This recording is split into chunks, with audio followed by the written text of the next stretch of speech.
walking with it.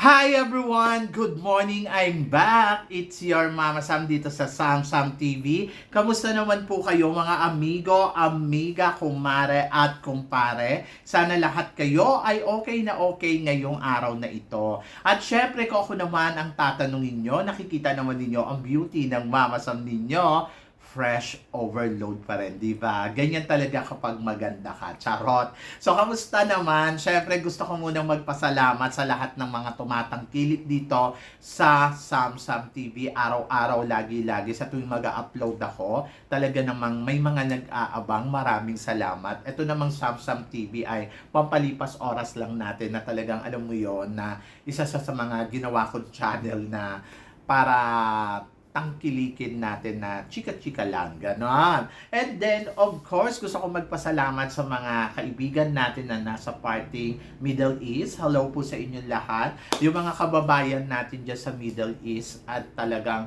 sobrang sipag nilang manood sa atin. Maraming salamat.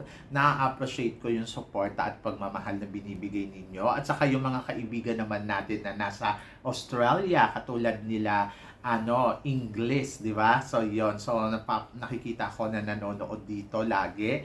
Maraming salamat. And then, yung mga kaibigan naman natin na nasa parting Amerika. Ayun, yung mga nasa Amerikas, katulad ng Canada, USA, hello. Kahit sa Europe, may mga kaibigan din tayong mga nanonood na galing Europe. Hello po sa inyo lahat. At syempre, hindi mawawala yung mga love na love ako from the Philippines.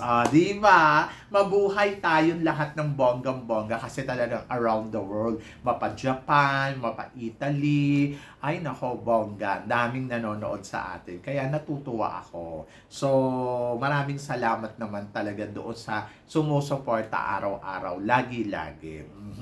So, syempre, ang pag-uusapan natin ngayon, napaka-amazing dahil hypothetical question daw. Sabi nga ganon, paano mamasam kung ganito ang mangyaring resulta? Tingin mo ba, tama ba?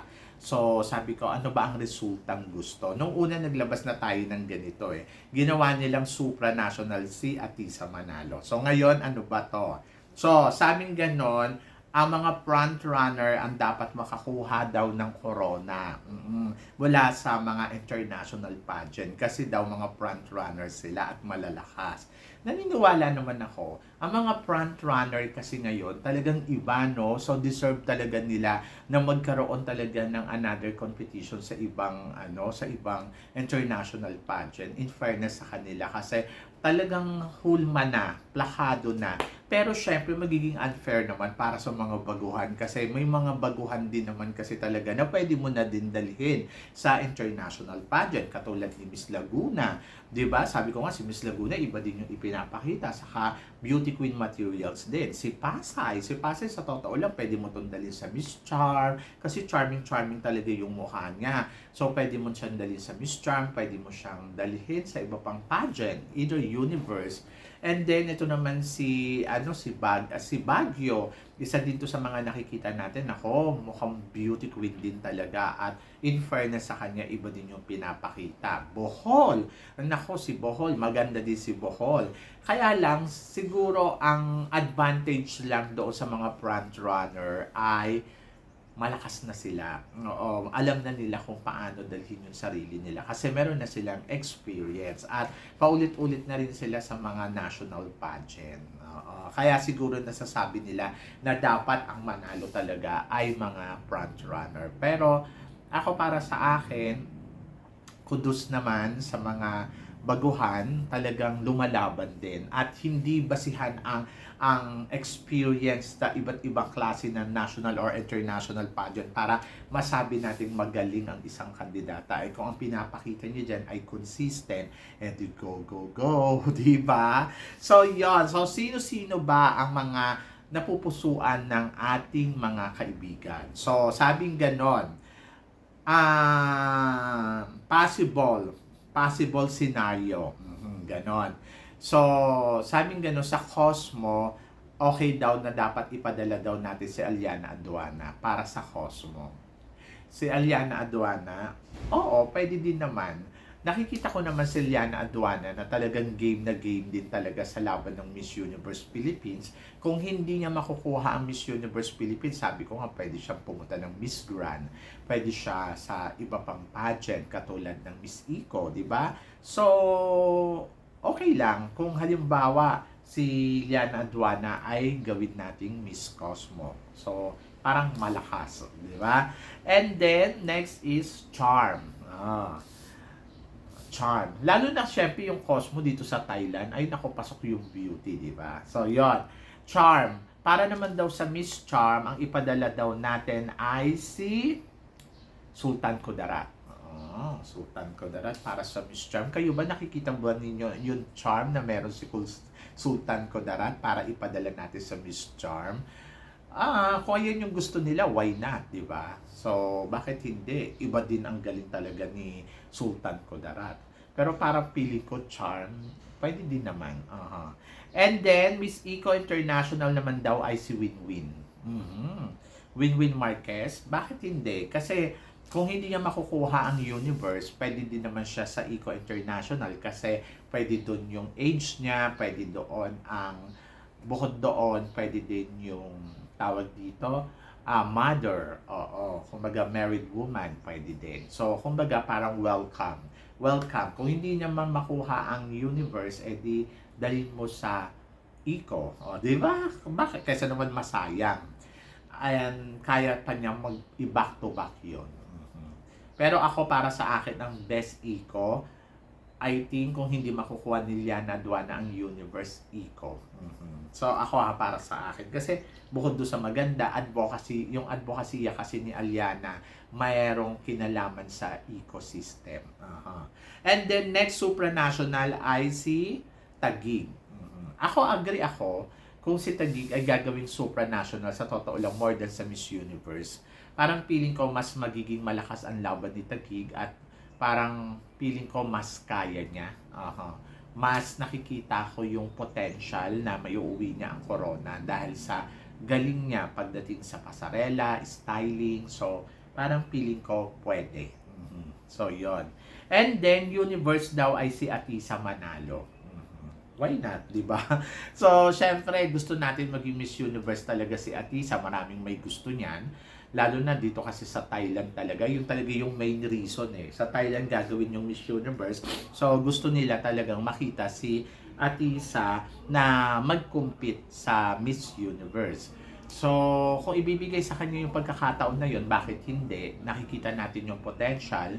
And, okay. So, kung ito, yung ganito ang maging resulta, bongga, magiging malakas ang laban ng ating bansa sa international pageant. At alam ko yung iba dyan parang, ay nako, ayaw ko ng ganito para sa kandidata ko, gusto ko ganito. Pero ayan ay hypothetical lang naman. Kung sakali, possible na scenario, yung ayun yung sinasabi. So, hindi naman yun yung gusto din natin para sa kanila. Kung as long as possible, pwede na silang lahat universe, di ba? So, kaya lang, isa lang naman kasi din talaga ang ilalaban ng Miss Universe. Kaya, dapat maintindihan natin yon. So, ang akin, kung ganyan yung mangyayari, bongga, magiging malakas at magiging strong contender talaga tayo sa lahat ng pageant.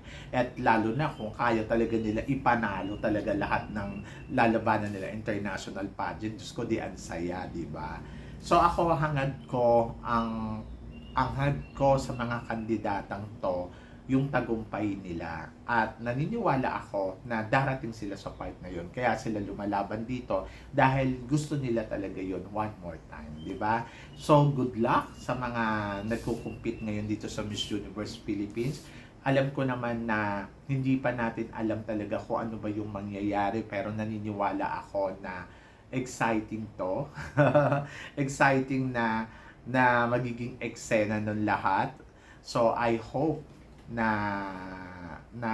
lahat ay maging happy sa magiging resulta ng Miss Universe Philippines. So ilang tulong na lang guys ay ayan na, papunta na tayo sa exciting moment at medyo kinakabahan na yung iba dyan, alam ko, but ilang days na lang ba? Ngayon ay 26. So, meron tayong 2, 4, 6 to go.